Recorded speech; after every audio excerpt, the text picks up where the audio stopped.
Hello friend, कैसे हैं आप सब। उम्मीद है कि आप सब अच्छे हैं, आप लोग की तैयारी अच्छी। चलिए ठीक है दोस्तों, आज हम पीसी का साइंस पेपर लेकर आए हैं जिसमें आप लोग के साथ एटीएमसी को डिस्कस करेंगे और उम्मीद करते हैं कि ये सेशन आप लोग को बेहद पसंद है। और साथ साथ ये भी बोलना चाहते हैं सभी के लिए बेनिफिट है, चाहे दरोगा की जो तैयारी कर रहे हैं या बिहार पुलिस या बिहार एसएससी किसी का भी अभी तैयारी कर रहे हैं तो सभी के लिए बेनिफिट है।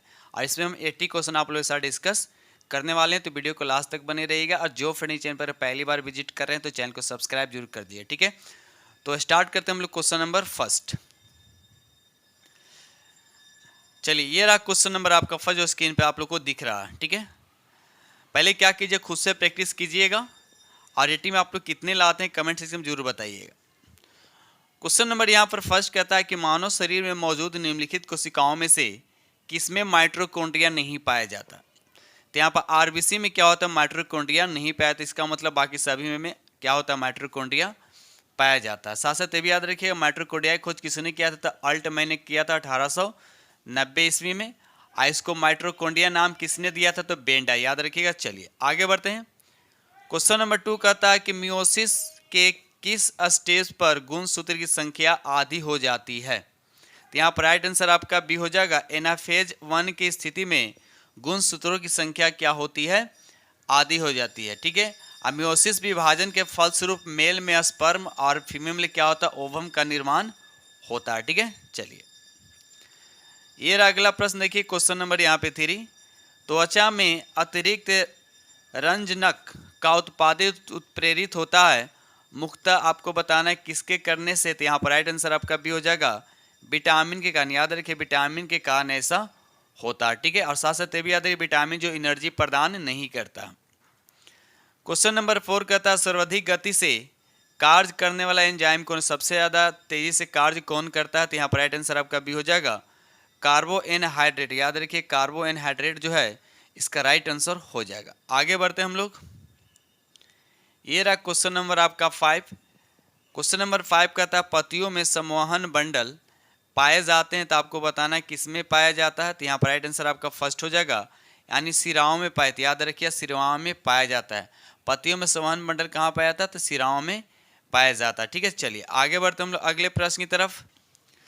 क्वेश्चन नंबर यहाँ पे 6 कहता है कि पादप जगत में सबसे छोटी बीज होते हैं। तो पादप जगत में सबसे छोटी बीज क्या होता है, तो यहाँ पर राइट आंसर बताइए। तो राइट आंसर आपका बी हो जाएगा, आर्किड्स इसका राइट आंसर। याद रखिए आर्किड्स जो है इसका राइट आंसर हो जाएगा, ठीक है। चलिए क्वेश्चन नंबर यहाँ पर 7 कहता है कोशिका में ग्लाइकोलाइसिस की क्रिया कहाँ होती है। आपको बताना है कोशिका में ग्लाइकोलाइसिस की क्रिया कहाँ होती है। तो ये कोशिका द्रव में होती है। याद रखिए कहाँ होता है, कोशिका द्रव में होता है, ठीक है। चलिए ये रहा क्वेश्चन नंबर आपका 8। क्वेश्चन नंबर 8 कहता है निम्न में से सबसे उपयुक्त पदानुक्रम कौन सा, एक सीरीज में दे रखा है, तो बताइए इसमें से कौन सा आपका सही होगा। तो यहाँ पर राइट आंसर आपका सी हो जाएगा, पहले गण, उसके बाद कुल, उसके बाद वंश, उसके बाद क्या होगा, जाति। तो राइट आंसर आपका यहाँ पे सी हो जाएगा। क्वेश्चन नंबर 9 कहता है कि मोनेरा का सबसे बड़ा समूह, आपको बताना है कि मोनेरा का सबसे बड़ा समूह जो है कौन होता है। तो यहाँ पर राइट आंसर आपका ये हो जाएगा यू बैक्टीरिया। याद रखिएगा यू बैक्टीरिया जो है मोनेरा का सबसे बड़ा समूह होता है, ठीक है। चलिए आगे बढ़ते हैं हम लोग।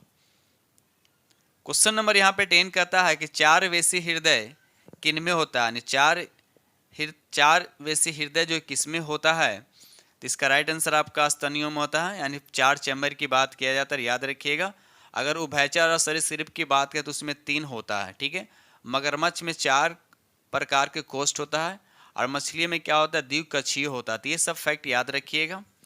क्वेश्चन नंबर यहाँ पे 11 का था मनुष्य में मुक्त पसलियों की संख्या, आपसे पूछा है कि पसलियों की संख्या कितना होता है। तो यहाँ पर आपको बताना है। तो यहाँ पर राइट आंसर आपका जोरा में देखा है तो यहाँ पर 2 होता है। जोरा में कितना, 2 होता है। और मनुष्य में 12 जोड़ी पसलियाँ होती है जो सीधे छाती उरोस्थित यानी स्टेनम से क्या होता है, जुड़ा होता है। तो यहाँ पर राइट आंसर आपका डी हो जाएगा, ठीक है। चलिए आगे बढ़ते हैं हम लोग। क्वेश्चन नंबर यहाँ पे 12 पे आता है प्रदूषित पानी के जैविक उपचार का उद्देश्य होता है, क्या होता है।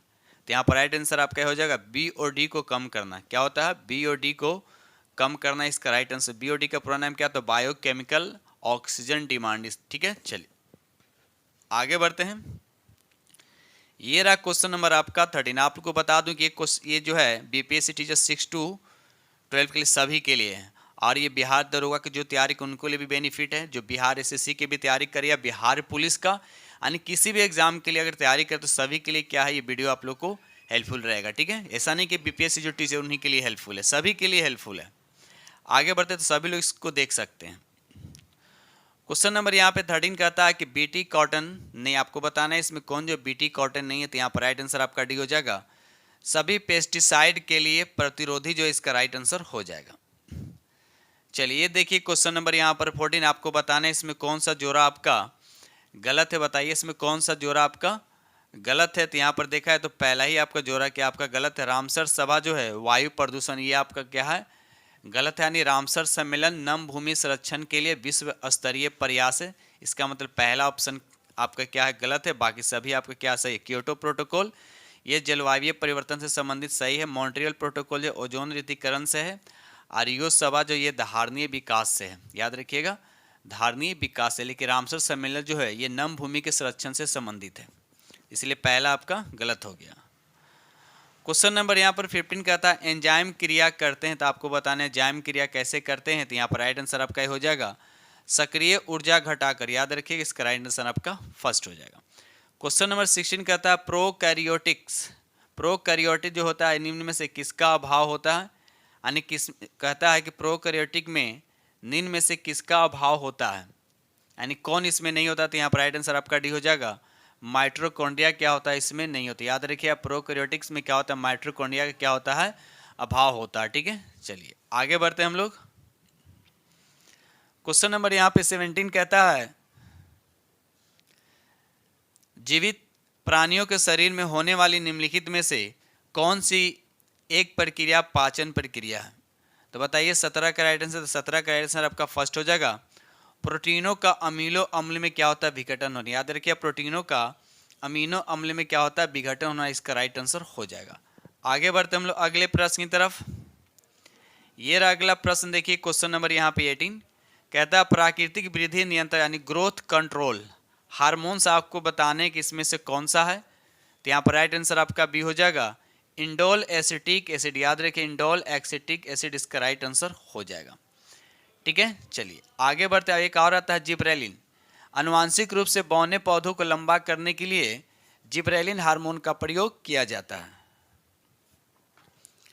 क्वेश्चन नंबर यहाँ पे 19 कहता है कि कवक विज्ञान एंड माइकोलॉजी क्या है, यानी इसमें किसका स्टडी किया जाता है, बताइए इसका राइट आंसर, तो यहाँ पर राइट आंसर आपका नाम में ही छुपा हुआ है। यहाँ पे कवक, तो इसके अंदर कौन आता है, तो कुकुरमुत्ता, याद है कुकुरमुत्ता का स्टडी जो है कवक में किया जाता है। पैरासाइटोलॉजी में परजीवियों का अध्ययन किया जाता है, बैक्टीरियोलॉजी में बैक्टीरिया का अध्ययन किया जाता है। ठीक है, क्वेश्चन नंबर यहाँ पे 12 कहता है खसरा के आक्रमण को रोकने के लिए टीका लगाने का उपचार किसने दिया था, तो यहाँ पर राइट आंसर आपका बी हो जाएगा जॉन एफ एंडर्स, याद है जॉन एफ एंडर्स जो इसका राइट आंसर हो जाएगा। आइए खसरा किससे होता है, तो आपको पता है विषाणु से होता है, किससे होता है विषाणु से। उस वायरस का नाम क्या होता है, याद रखिएगा मोरबीली वायरस, याद रखिएगा। और एडवर्ड जेनर ने किसका खोज किया था, एडवर्ड जेनर ने टीकाकरण की खोज किया था, कौन सा टीका आप लोग कमेंट सेक्शन में जरूर बताइएगा। ठीक है, चलिए आगे बढ़ते हैं हम लोग।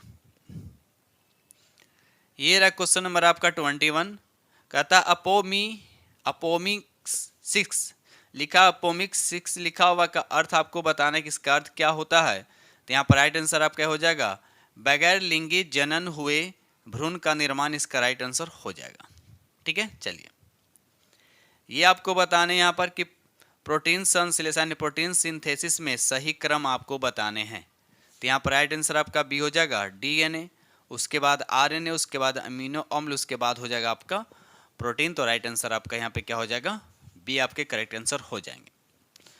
आगे बढ़ते हम लोग क्वेश्चन नंबर यहाँ पे 23 कहता है एंटीजन का मुख्य गुण क्या, एंटीजन का मुख्य गुण क्या है, तो इसका राइट आंसर आपका डी हो जाएगा एंटीबॉडी का क्या करना निर्माण करना, इसका राइट आंसर हो जाएगा। चलिए अगला प्रश्न देखिए क्वेश्चन नंबर यहाँ पे 24 कहता है कि ब्लू बेबी सिंड्रोम निम्नलिखित में से किसके कारण होता है, बताइए इसका राइट आंसर, यहाँ पर राइट आंसर आपका डी हो जाएगा मिथोमोग्लोबिन के कारण, याद रखिए राइट आंसर आपका यहाँ पे क्या हो जाएगा डी हो जाएगा। ठीक है, इसमें बच्चों की त्वचा का रंग क्या होता है नीला हो जाता है, और इसमें रक्त में ऑक्सीजन का प्रवाह क्या होता है, प्रभावित होता है। ठीक है, चलिए आगे बढ़ते हैं हम लोग। चलिए आपको बताना है, आपको सही सुमेलित करना है। यहाँ पे पहला लिखा हुआ एंथ्रेक्स दे रखा है। ठीक है, पहले दे रखा है एंथ्रेक्स दे रखा है। तो एंथ्रेक्स क्या होता है, सभी पशुओं में होता है। ए का हो जाएगा 2, तो ए का हो जाएगा 2। तो देखिए एक ही ऑप्शन तो यहाँ पर दे ही रखा है यहाँ पे, बाकी किसी में स्टार्टिंग में 2 नहीं, तो बाकी आगे चेक करने की जरूरत नहीं है, अपने से चेक कर लीजिएगा। लेकिन एग्जाम में अगर एक क्लियर हो गया तो बाकी आगे सबको मिलाने की जरूरत नहीं है। ठीक है, हाँ किसी और में अगर 2 होता तब चेक करते हैं। तो यहाँ पर राइट आंसर आपका सी हो जाएगा। ये रहा अगला प्रश्न, देखिए क्वेश्चन नंबर यहाँ पे 26 कहता है कि सुमेलित कीजिए। यहाँ पर भी सुमेलित बकरी का नस्ल दे रखा है। ठीक है, जमुना पाड़ी, जमुना पाड़ी क्या दुधारू होता है, यानी ए का हो जाएगा आपका 4। ठीक है, सिरोही क्या होता है, सिरोही का मांस, तो यहाँ पर राइट आंसर आपका बी हो जाएगा, यानी बी का आपका हो जाएगा आपका 3 हो जाएगा। पश्मीना की अगर बात करते हैं, पश्मीना से क्या होता है, बाल मिलता है, तो ये हो गया आपका 2, यानी सी का हो गया आपका 2, यानी 4 3 2 1। तो 4 3 2 1 देखते हैं किस ऑप्शन में है। तो 4 3, देखिए यहाँ पर 4 3 2 1, यानी पहला ही ऑप्शन आपका दिख रहा है, यानी 26 का राइट आंसर आपका फर्स्ट हो जाएगा। ठीक है, चलिए क्वेश्चन नंबर यहाँ पे 27 कहता है कि जब जन्म दर और मृत्यु दर तुल्य होती है तो वह अवस्था कहलाती है, क्या कहलाता है। तो यहाँ पर राइट आंसर आपका फर्स्ट हो जाएगा प्लेटिव अवस्था, या उसको हम क्या बोलते हैं, प्लेटिव अवस्था कहते हैं। ठीक है, चलिए आगे बढ़ते हैं हम लोग अगले प्रश्न की तरफ। क्वेश्चन नंबर 28 कहता है कि जैव भू रासायनिक चक्र कितने प्रकार के होते हैं।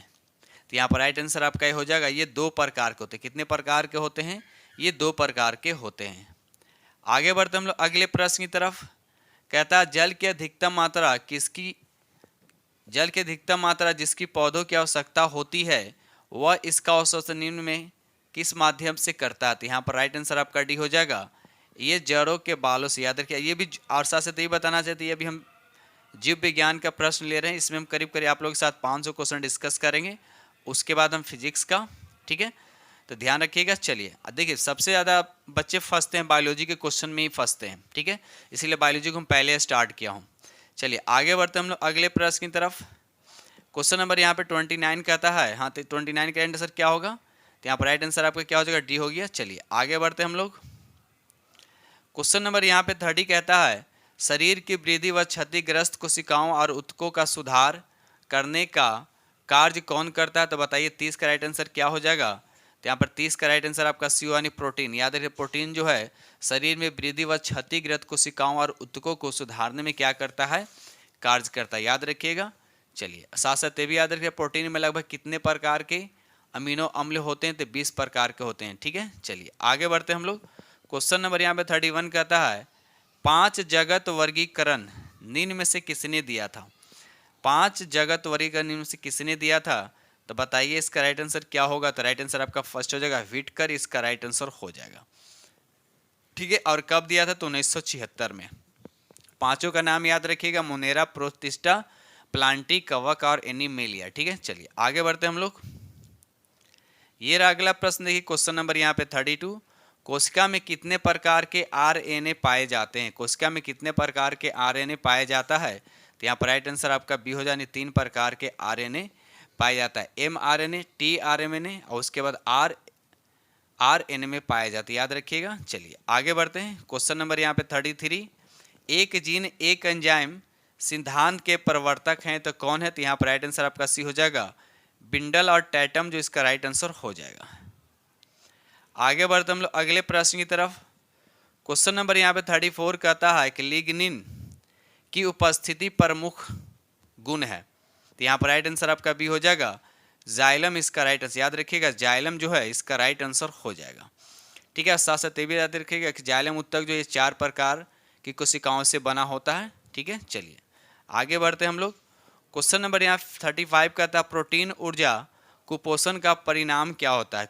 प्रोटीन ऊर्जा कुपोषण का परिणाम क्या होता है, तो यहाँ पर राइट आंसर आपका हो जाएगा, बाल्यछा यानी मरासमस नाम का एक डिजीज होता है, जनरली बच्चों में देखने को मिलता है। ठीक है, चलिए और साथ साथ ये भी याद रखिएगा, प्रोटीन की कमी से और क्या होता है, क्वासिक्योर नाम की भी बीमारी होता है।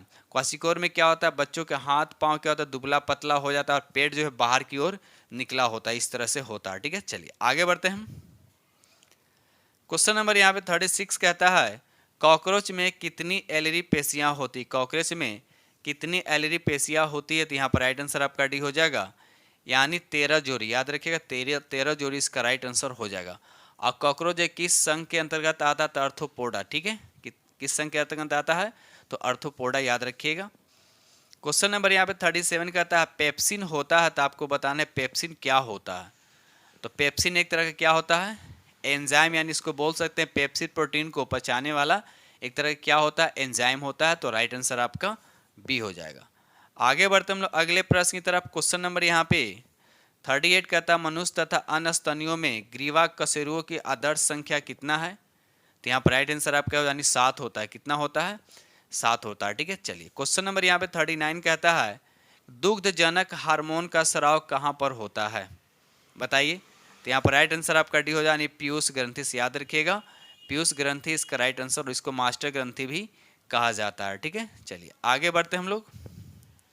ये रहा अगला प्रश्न, देखिए क्वेश्चन नंबर यहाँ पे 40 कहता है फेफड़ों के आवरण को कहा जाता है, यानी फेफड़ों जिस यानी एक तरह से कवच की बात कर रहा है, फेफड़े को जो आवरण होता है यानी कवर को कहा जाता है, तो क्या कहा जाता है, इसका राइट आंसर आपका भी हो जाएगा, प्लूरा कहा जाता है। क्या कहा जाता है, प्लूरा कहा जाता है। और साथ साथ एक बात और याद रखिएगा, मानव के हृदय में 4 कोष्ठ होते हैं, या इसको वेस भी कहा जाता है। ठीक है, अगर हम किडनी की बात करें तो किडनी जो है किससे ढका होता है, तो पेरिटोनियम से ढका होता है। किससे ढका होता है, पेरिटोनियम से क्या होता है, किडनी ढका होता है। ठीक है दोस्त, चलिए आगे बढ़ते हम लोग अगले प्रश्न की तरफ। दोस्त वीडियो को लाइक कीजिएगा, जो फ्रेंड चैनल पर पहली बार विजिट कर रहे हैं तो चैनल को सब्सक्राइब कीजिएगा, और साथ में बेल आइकन को प्रेस करना नहीं भूलिएगा। चलिए तो देखिए ये सेट जो 40-40 का है, तो हम 2 सेट आप लोग साथ डिस्कस कर रहे हैं। ठीक है, चलिए तो यहाँ से भी स्टार्ट कर रहे हैं। क्वेश्चन नंबर यहाँ पर फर्स्ट क्वेश्चन नंबर यहाँ पर 1 कहता है कि लाइपेज द्वारा वसा के जलीय अपघटन पर मिलता है, तो क्या मिलता है, तो यहाँ पर राइट आंसर आपका बी हो जाएगा, वसीय अम्ल और ग्लिसरॉल मिलता है। क्या मिलता है, वसीय अम्ल और ग्लिसरॉल मिलता है। ठीक है, चलिए क्वेश्चन नंबर यहाँ पे 2 कहता है कि सर्कोलेम्मा वह झिल्ली जो ढकी होती है, क्या ढकी होती है, तो यहाँ पर राइट आंसर आपका सी हो जाएगा, मांसपेशी फाइबर, इसका राइट आंसर हो जाएगा। आगे बढ़ते हम लोग। चलिए अगला प्रश्न देखिए क्वेश्चन नंबर यहाँ पे 3 कहता है निम्न में कौन कीटभक्षी पौधा, बताना आपको इसमें से कौन जो कीटभक्षी पौधा है।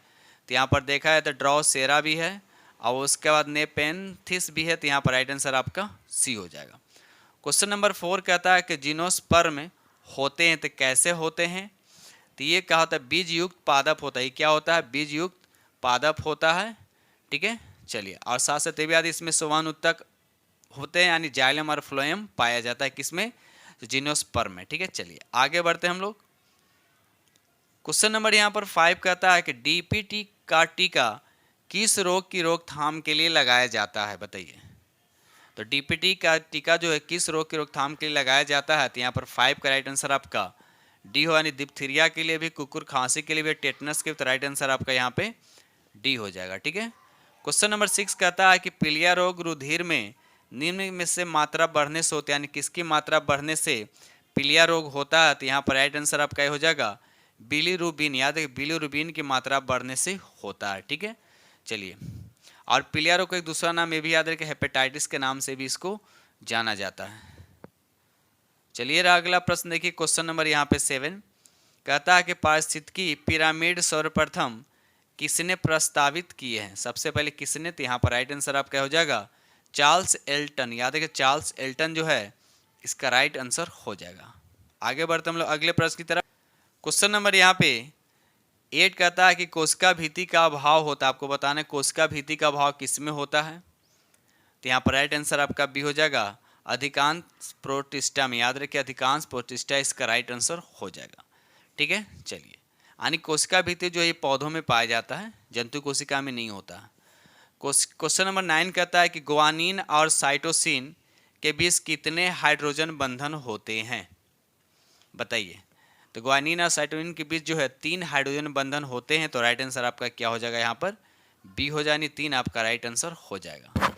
ठीक है, अगर आपसे पूछेगा कि एडेनिन और थाइमिन में कितने हाइड्रोजन बंधन होता है, एडेनिन और थाइमिन में अगर पूछेगा तो 2 हाइड्रोजन बंधन होता है। ठीक है, चलिए क्वेश्चन नंबर यहाँ पर 10 कहता है कि प्रकाश संश्लेषण के अध्ययन में उपयोगी शैवाल कौन सा है। तो यहाँ पर राइट आंसर आपका ये हो जाएगा क्लोरेला, इसका राइट आंसर याद रखिए, क्लोरेला जो है इसका राइट आंसर हो जाएगा। ठीक है, चलिए आगे बढ़ते हैं हम लोग। क्वेश्चन नंबर यहाँ पे 11 कहता है कि छुई मुई किस कुल का पौधा है। बहुत अच्छा क्वेश्चन है। छुई मुई जो है किस कुल का पौधा, तो याद रखिए इसका राइट आंसर आपका हो जाएगा लेग्यूमिनोसी। याद रखिए लेग्यूमिनोसी कुल का पौधा है। ठीक है, चलिए क्वेश्चन नंबर यहाँ पे 12 कहता है निम्नलिखित में कौन सी रचना जीवाणु में नहीं पाई जाती। आपको बताना है कौन सी रचना जो है जीवाणु में नहीं पाया जाता है, बताइए। तो इसका राइट आंसर आपका सी हो जाएगा अंतःप्रद्रवी जालिका जो है ये जीवाणु में नहीं पाया जाता है। ठीक है, क्वेश्चन नंबर यहाँ पे 13 कहता है कि हड्डियों को परस्पर जोड़ने वाले तंतुकीय ऊतक क्या होता है। तो याद है उसको स्नायु बोलते हैं, यानी लीगामेंट। क्या बोलते हैं इसको? लीगामेंट बोलते हैं। लेकिन अगर हड्डी को अगर मांसपेशियों से जोड़ा तो उसको टेंडन बोलते हैं। उसको क्या बोलते हैं? टेंडन बोलते हैं। तो दोनों याद रखिएगा। ठीक है, चलिए क्वेश्चन नंबर यहाँ पे 14 कहता है कि प्लेगरा रोग किस पदार्थ की निरंतर कमी से होता है। तो यहाँ पर राइट आंसर आपका सी हो जाएगा नियासिन की कमी से। याद रखिएगा नियासिन की कमी से क्या होता है। नियासिन किसको बोलते हैं? विटामिन B3 को बोलते हैं। यानी विटामिन B3 की कमी से क्या होता है? प्लेगरा रोग होता है। विटामिन ए का नाम क्या होता है? रेटिनॉल। याद रखिए। विटामिन B1 का नाम है थायमिन, और B2 का नाम है राइबोफ्लाविन। याद रखिएगा। और B5 का नाम है पेंटोथेनिक अम्ल। इस तरह से चलिए क्वेश्चन नंबर यहाँ पर 15 कहता है कि प्रोजेस्टेरोन हार्मोन का कार्य क्या है। तो इसका राइट आंसर आपका डी हो जाए उपयुक्त में से सभी। गर्भाशय की दीवार को मोटा करना, इसमें रुधिर परिसंचरण को बढ़ाना, इसकी कोशिकाओं में वसा ग्लाइकोजन को भंडारण को बढ़ाना। तो राइट आंसर आपका डी हो जाएगा। आगे बढ़ते हम लोग अगले प्रश्न की तरफ। क्वेश्चन नंबर यहाँ पे 16 कहता है कि WBC को सत्य कोश यानी ट्रू सेल कहते हैं। तो किसके कारण कहते हैं ट्रू सेल? तो इसका राइट आंसर आपका हो जाएगा केंद्र की उपस्थिति का। याद रखिए केंद्र की उपस्थिति के कारण। तो राइट आंसर आपका यहाँ पे ए हो जाएगा। ठीक है, और साथ साथ एक चीज़ और याद रखिएगा WBC और RBC की अगर हम बात करते हैं तो दोनों का रेशियो कितना होता है? 1:600 होता है। याद रखिएगा। ठीक है, चलिए आगे बढ़ते हैं हम लोग। क्वेश्चन नंबर यहाँ पे 17 कहता है कि स्तनधारियों की RBC में हीमोग्लोबिन का क्या प्रतिशत होता है। तो यहाँ पर राइट आंसर आपका बी हो जाएगा सजीव भार का 34%। याद है सजीव भार का 34% जो है इसका राइट आंसर हो जाता है। ठीक है, क्वेश्चन नंबर यहाँ पे 18 कहता है सहलग्नता सिद्धांत देने वाले वैज्ञानिक हैं। तो कौन है वह वैज्ञानिक? तो यहाँ पर राइट आंसर आपका हो जाएगा मॉर्गन और कैसल। मॉर्गन और कैसल इसके राइट आंसर हो जाएगा। क्वेश्चन नंबर यहाँ पे 19 कहता है कि पाचन तंत्र में वर्मी फॉर्म अपेंडिक्स उत्तेजन जिसको शोथ या प्रदाह कहा जाता है का रोग कहलाता है। तो यहाँ पर 19 का राइट आंसर आपका बी हो जाएगा यानी अपेंडिक्साइटिक इसका राइट आंसर। याद रहे अपेंडिक्साइटिक जो है इसका राइट आंसर हो जाएगा। आगे बढ़ते हैं। क्वेश्चन नंबर यहाँ पे 20 कहता है मम्स है क्या है? मम्स क्या है? तो याद रखिए वायरस से होने वाले क्या है रोग। याद रखिए मम्स क्या एक तरह का रोग है जो वायरस से होता है। ठीक है, चलिए आगे बढ़ते हैं हम लोग। क्वेश्चन नंबर यहाँ पे 21 कहता है भूटिया एक नस्ल है। आपको बताना है भूटिया जो है एक नस्ल है। तो किसका एक नस्ल है? तो इसका राइट आंसर आपका बी हो यानी घोड़े की एक नस्ल। याद रखिएगा घोड़े की एक नस्ल है। ठीक है, चलिए आगे बढ़ते हैं हम लोग। दोस्त वीडियो को लाइक कीजिएगा। जो फ्रेंड चैनल पर पहली बार विजिट कर रहे हैं तो चैनल को सब्सक्राइब जरूर कर लीजिएगा। क्वेश्चन नंबर यहाँ पे 22 कहता है गुणसूत्र यानी क्रोमोसोम पर जीनों की उपस्थिति का क्रम आपको बताना है। तो यहाँ पर राइट आंसर आपका सी हो जाएगा रेखाकार। याद रखिए रेखाकार जो है इसका राइट आंसर हो जाएगा। गुणसूत्र की खोज किसने किया था? तो वाल्डेयर द्वारा किया गया था। और कब किया था? तो 1842 ईस्वी। ठीक है, चलिए क्वेश्चन नंबर यहाँ पे 23 कहता है कि आमतौर पर वर्धानता यानी कलर ब्लाइंडनेस क्या होता है? तो एक अनुवांशिक यानी जेनेटिक रोग होता है। तो यहाँ पर राइट आंसर आपका फर्स्ट हो जाएगा। ठीक है, इसमें लाल और हरे रंग की क्या होता है वह पहचान नहीं सकता है। ठीक है, क्वेश्चन नंबर यहाँ पे 24 कहता है मेंडल द्वारा चयनित लक्षण कितने गुणसूत्रों पर स्थित होते हैं? बताइए। तो यहाँ पर राइट आंसर आपका हो जाएगा यानी 4 गुणसूत्रों पर। याद रखिएगा 4 गुणसूत्र जो इसका राइट आंसर हो जाएगा। क्वेश्चन नंबर यहाँ पे 25 कहता है कि जीन द्वारा नियंत्रित होता है। तो जीन द्वारा क्या नियंत्रित होता है? तो यहाँ पर राइट आंसर आपका सी हो जाएगा प्रोटीन संश्लेषण और आनुवांशिकता यानी जेनेटिक दोनों को क्या किया जाता है, कंट्रोलिंग किया जाता है। ठीक है, चलिए आगे बढ़ते हैं। ये रहा अगला प्रश्न, देखिए क्वेश्चन नंबर यहाँ पे 26 कहता है पोलियो किसके द्वारा होता है। जाहिर सी बात है वायरस के द्वारा तो होता ही है। तो यहाँ पर देखा जाए तो राइट आंसर आपका बी हो जाएगा, एक सूतीय RNA वायरस के द्वारा। याद रखिएगा वायरस के द्वारा तो होता है, लेकिन यहाँ पर नाम पूरा याद रखिएगा, RNA वायरस के द्वारा पोलियो होता है। ठीक है, चलिए आगे बढ़ते हैं हम लोग। ये रहा अगला प्रश्न, देखिए आपको यहाँ सही सुमेलित करना। आपको एक तरफ जीवाणु दे रखा है, दूसरी तरफ उससे होने वाला रोग दे रखा है।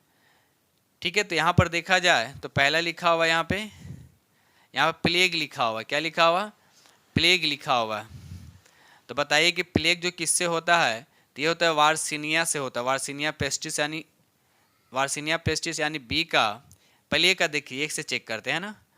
चलिए यहाँ पर देखिए लिखा हुआ पहला ट्रेपोनोमा पैलिट से जीवाणु है, इससे कौन सा रोग होता है, तो इससे होता है सिफिलिस होता है। सिफिलिस यानी ए का हो जाएगा आपका 3। तो ए का 3, तो देखिए ए का जब 3 हो गया तो ऑप्शन देख लीजिए उसके बाद। तो आप बोलिए कि एक ही ऑप्शन तो यहाँ तो दे रखा है ए का 3, बाकी किसी में यहाँ पर 1, यहाँ पर 2, यहाँ पर 4 दे रखा है। तो आगे देखने की जरूरत नहीं, बाकी से आप लोग मिला लीजिएगा। ठीक है, चलिए तो आगे हो गया आप राइट आंसर आपका यहाँ पर क्या हो गया, आपका बी हो गया। ठीक है, चलिए क्वेश्चन नंबर यहाँ पे 28 कहता है कि विकासवाद का सिद्धांत किसने प्रतिपादित किया है। तो यहाँ पर राइट आंसर आपका बी हो जाएगा, डार्विन इसके राइट आंसर हो। याद रखिए डार्विन जो है इसके राइट आंसर हो जाएगा। क्वेश्चन नंबर यहाँ पे 29 कहता है कि आनुवांशिक अभियंत्रण के नियंत्रण प्रभाव पर विचार कीजिए। तो बताइए यहाँ पर कौन कौन सा हो सकता है। तो यहाँ पर रोध प्रतिरोध भी होगा, उसके बाद वृद्धि हार्मोन भी होगा, उसके बाद जंतु क्लोनिन भी होगा। यानी 1 2 3, लेकिन 4 नहीं होता। देखते हैं किस ऑप्शन में दे रखा है 1 2 3। तो यहाँ पर देखा जाए तो 1 2 3 जो 29 का राइट आंसर आपका डी हो जाएगा। ठीक है, चलिए क्वेश्चन नंबर यहाँ पे 30 कहता है कौन सा अंग एक ग्रंथि नहीं है। बताना है कौन सा अंग जो है एक ग्रंथि नहीं है। तो बताइए इसमें कौन सा ग्रंथि नहीं है। तो यहाँ पर राइट आंसर आपका डी जो है पित्ताशय जो है एक ग्रंथि नहीं है। पित्ताशय जो एक ग्रंथि नहीं है। ठीक है, इसमें पीत का क्या होता है, पित्ताशय में क्या होता है, पीत का क्या होता है, भंडारण होता है। बाकी अधिवृक्क, जिगर, पीयूष सब क्या होता है आपका ग्रंथि होता है। ठीक है, आगे बढ़ते हम लोग अगले प्रश्न की तरफ। क्वेश्चन नंबर यहाँ पे 31 कहता है कि निम्नलिखित में कौन सा अमाशय को प्रभावित करता है। तो यहाँ पर राइट आंसर आपका हो जाएगा कॉलिक जो है ये अमाशय को क्या करता है, प्रभावित करता है। ठीक है, अगर हम माइग्रेन की बात करें तो मस्तिष्क को प्रभावित करता है, और दम्मा को अगर हम बात करें तो ये श्वसन तंत्र को प्रभावित करता है। ठीक है, याद रखिएगा। चलिए क्वेश्चन नंबर यहाँ पे 32 कहता है भूख लगने पर कोई व्यक्ति सर्वप्रथम उपयोग करता है अपनी क्या उपयोग करता है। तो यहाँ पर राइट आंसर आपका हो जाएगा ग्लाइकोजन। याद रखिए ग्लाइकोजन जो है इसका राइट आंसर हो जाएगा। ठीक है दोस्त, चलिए आगे बढ़ते हैं हम लोग। वीडियो को लाइक कीजिएगा, और जो फ्रेंड चैनल पर पहली बार विजिट कर रहे हैं तो चैनल को सब्सक्राइब जरूर कर लीजिएगा। क्वेश्चन नंबर यहाँ पे 33 कहता है निम्न में किस समूह के पौधों में निषेचन के लिए जल आवश्यक है। तो यहाँ पर 33 का राइट आंसर आपका भी हो जाएगा ब्रायोफाइट। याद रखिए ब्रायोफाइट इसके राइट आंसर हो जाएगा। ठीक है, और साथ साथ ये भी याद रखिएगा ब्रायोफाइट जो वनस्पति जगत का एम्फीबिया वर्ग भी से कहा जाता है, इनमें संवहन उत्तक नहीं होता है। क्वेश्चन नंबर 34 कहता है निम्नलिखित में कौन फल है। आपको बताना है, इस चारों ऑप्शन दे रखे इसमें कौन फल है। तो यहाँ पर जो भिंडी जो दे रखा है एक तरह का क्या है, यह फल है। ठीक है दोस्त, चलिए आगे बढ़ते हैं हम लोग। क्वेश्चन नंबर यहाँ पे 35 कहता है कि एंट्रोपा बेलाडोना के किस भाग को बेलाडोना औषधि प्राप्त होती है। तो यहाँ पर 35 का राइट आंसर आपका सी हो जाएगा पत्तियों तथा जड़ों से। तो राइट आंसर आपका यहाँ पे सी हो जाएगा। क्वेश्चन नंबर यहाँ पे 36 कहता है नीली हरी शैवाल को किस समूह में रखते हैं। नीली हरी शैवाल को किस समूह में रखते हैं। तो बताइए यहाँ पर 36 का राइट आंसर क्या होगा। तो 36 का राइट आंसर आपका सी होगा मोनेरा इसका राइट आंसर। याद है मोनेरा इसका राइट आंसर हो जाएगा। ठीक है दोस्त, चलिए आगे बढ़ते हैं हम लोग। ये रहा अगला प्रश्न, देखिए क्वेश्चन नंबर यहाँ पे 37। क्वेश्चन नंबर 37 कहता है अमाशय में HCl का स्राव का प्रेरक क्या है। तो यहाँ पर राइट आंसर आपका ये हो जाएगा गैस्ट्रिन। याद रखिएगा गैस्ट्रिन साथ साथ ये भी याद रखिएगा कि पूरे एसिड में अगर हम बात करते हैं तो हाइड्रोजन जो होता है सबसे स्ट्रॉन्ग एसिड होता है, ठीक है, सबसे क्या होता है, स्ट्रॉन्ग एसिड होता है। क्वेश्चन नंबर 38 कहता है प्रोटीन को संरचनात्मक भी होती है और एंजाइमी भी, तो आपको बताना है इसका राइट आंसर। तो यहाँ पर राइट आंसर आपका डी हो जाएगा, मायोसिन इसका राइट आंसर हो, याद रखिएगा मायोसिन जो है इसके राइट आंसर हो जाएगा। क्वेश्चन नंबर यहाँ पे 39 कहता है फेफड़े से हृदय में रुधिर लाने वाली वाहिनियाँ होती है, यानी फेफड़े से हृदय में रुधिर लाने वाली वाहिनियाँ होती है, तो कैसी वाहिनियाँ होती है, तो यहाँ पर 39 का राइट आंसर आपका ये हो जाएगा फुसफुसीय सिराएं, याद रखिए फुसफुसीय सिराएं जो है इसका राइट आंसर हो जाएगा, ठीक है। चलिए आगे बढ़ते हम लोग। क्वेश्चन नंबर यहाँ पर 40 कहता है कि यकृत स्राव करता है, तो यकृत क्या स्राव करता है, बताइए इसका राइट आंसर। तो यहाँ पर राइट आंसर आपका बी हो जाएगा, किसी एंजाइम का नहीं, तो यहाँ पर एसिड का तो करता ही नहीं है, तो यहाँ पर राइट आंसर आपका बी हो जाएगा, यानी किसी एंजाइम का नहीं, तो राइट आंसर आपका यहाँ पे बी हो जाएगा, ठीक है। यकृत द्वारा पीत का स्राव होता है, लेकिन पीत एंजाइम नहीं है, भी याद रखिएगा, और यह एंजाइम की क्रिया को क्या करता है, तीव्र करता है, ठीक है। पीत क्या करता है, एंजाइम की क्रिया को क्या करता है, तेज करता है। अमाशय के जठर ग्रंथि से पेप्सिन और रेनिन एंजाइम की स्राव होता है, भी याद रखिएगा। अगर अग्न्याशय की बात करें तो अग्न्याशय से पूर्ण पाचन रस, लाइपेज, एमाइलेज और ट्रिप्सिन 3 एंजाइम स्रावित होते हैं, किससे, तो अग्न्याशय से, ठीक है दोस्त। अगर आपसे पूछा जाए कि सबसे बड़ा ग्रंथि कौन सा है, तो याद रखिए यकृत मानव शरीर की सबसे बड़ी ग्रंथि है, ठीक है। तो इस तरह से हमने आप लोगों के साथ 2 सेट यानी दोनों में 40-40 था साइंस पेपर, ठीक है, यानी टोटल आपके साथ 80 क्वेश्चन डिस्कस किया हूँ। और ये सभी एग्जाम के लिए बेनिफिट, ऐसा नहीं कि बीपीएससी के लिए है, जो बिहार दरोगा की तैयारी कर उनके लिए भी है, जो बिहार पुलिस की भी तैयारी करें या बिहार एसएससी या किसी भी सेंट्रल लेवल का भी अगर एग्जाम की तैयारी कर रहे हैं, तो ये साइंस जो है सभी के लिए बेनिफिट है, ठीक है दोस्त। तो इसी के साथ हम वीडियो करते हैं समाप्त और मिलते हैं अगले वीडियो में, तब तक के लिए थैंक यू वेरी मच।